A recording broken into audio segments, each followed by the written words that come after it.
This is WENY News. Thanks for clicking on the webcast. I'm Leanne DeRosa. Here's the latest from WENY News and the Star-Gazette.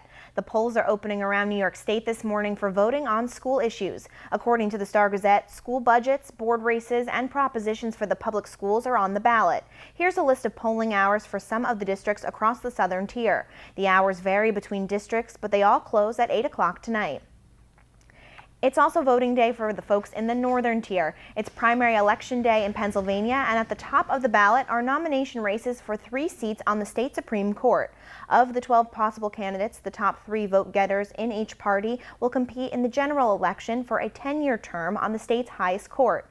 The ballots also include nomination races for the Superior and Commonwealth Courts. The polls open at 7 a.m. and will be open until 8 o'clock tonight. Tompkins County will be getting an outside opinion on a standoff that happened in Danby back in January. The Tompkins County Public Safety Committee originally asked law enforcement to complete an after-action report after the 2.5-day incident left David Cady dead and a home on Hornbrook Road destroyed. Now the U.S. Justice Department will assist the county and conduct a technical review. It will identify lessons learned based on best practice and identify strategies for improving community relations. The plan is expected to take 30 to 45 days to complete. It's the first part of the driving test, and it's the law. Wearing a seatbelt while driving is something New York and Pennsylvania State Police will be enforcing in the coming weeks. Monday marked the first day of the annual Buckle Up New York campaign. State police are setting up safety checkpoints as a way to remind drivers to be safe by wearing a seatbelt. The checkpoints will be set up throughout New York and Pennsylvania for the remainder of the month, and police are issuing citations if a driver is not wearing a seatbelt.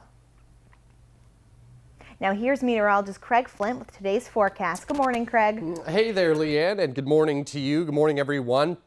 So look, we're going to be near 80 midday, and then temperatures are going to slowly drop as we head through the afternoon, and also the humidity starts to drop. So if you're not a fan of the humidity, by the finish of today, much more refreshing as westerly winds start to kick up today, 5 to 15 with the gusts to 30, and there may be an isolated shower or thunder shower in a few spots. It's not going to be anything widespread today, but I should mention if a shower or thunder shower does pop up today with some leftover instability in the atmosphere, I wouldn't be surprised to see 1 or 2 thunderstorms produce some gusty wind or some hail.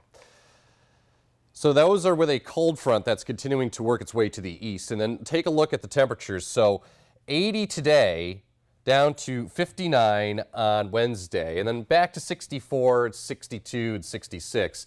And this stretch of weather through here looking pretty good. You'll see that in the 7-day forecast here in just a few minutes. So here's a look at first warning satellite radar.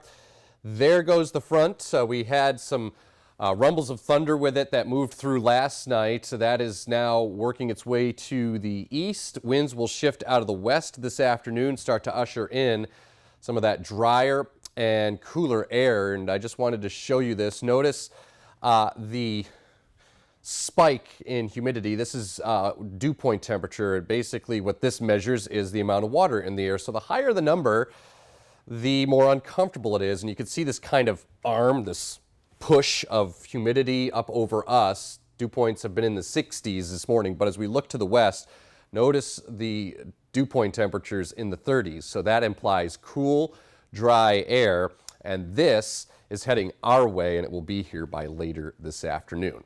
So once again today, Future Track suffers.